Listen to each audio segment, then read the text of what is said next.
Sebelumnya assalamualaikum warahmatullahi wabarakatuh. Di sini saya akan menjelaskan mengenai dari mana awal pembelajaran berdiferensiasi itu dimulai. Pembelajaran berdiferensiasi itu dimulai pertama kali kita harus mengenal siapa peserta didik kita terlebih dahulu.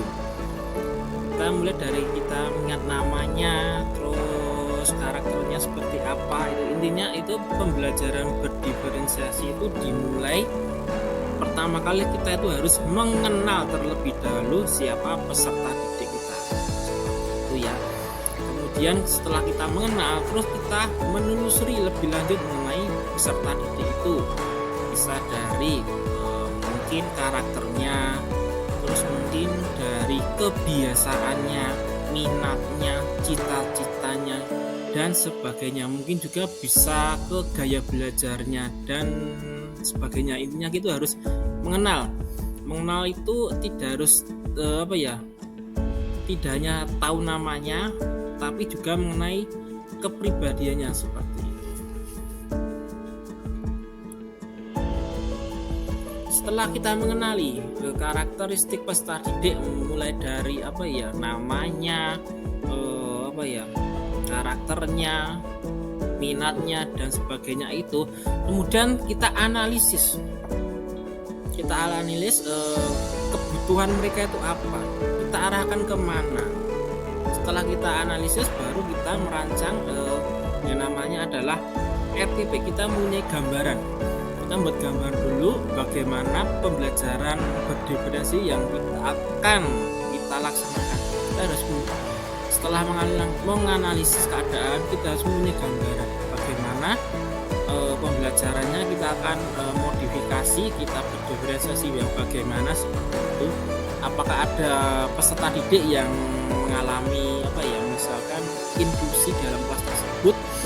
Intinya pembelajaran yang akan kita rancang itu harus bisa mengakomodir semua kebutuhan peserta didik itu. Jangan sampai peserta didik dalam kelas itu merasa diacuhkan. Pembelajarannya harus mengutamakan kebutuhan dari peserta didik itu sendiri, seperti itu.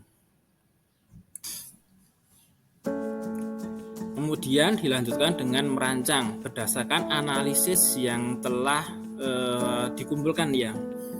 Setiap kelas itu pasti mempunyai peserta didik yang berbeda-beda. Jadi untuk pembelajaran berdiferensiasi, setiap kelas itu pasti mempunyai keanekaragaman yang berbeda-beda. Berarti di sini memungkinkan itu dalam membuat modul itu bisa menjadi lebih kompleks tergantung dari kebutuhan kelas yang terdiri dari bermacam-macam peserta didik itu sendiri. Dan dalam merancang modul ajar itu harus memperhatikan keanekaragaman peserta didik itu sendiri. Mungkin dari yang telah dianalisis, berarti ada gaya belajarnya, prosesnya ataupun produknya seperti itu.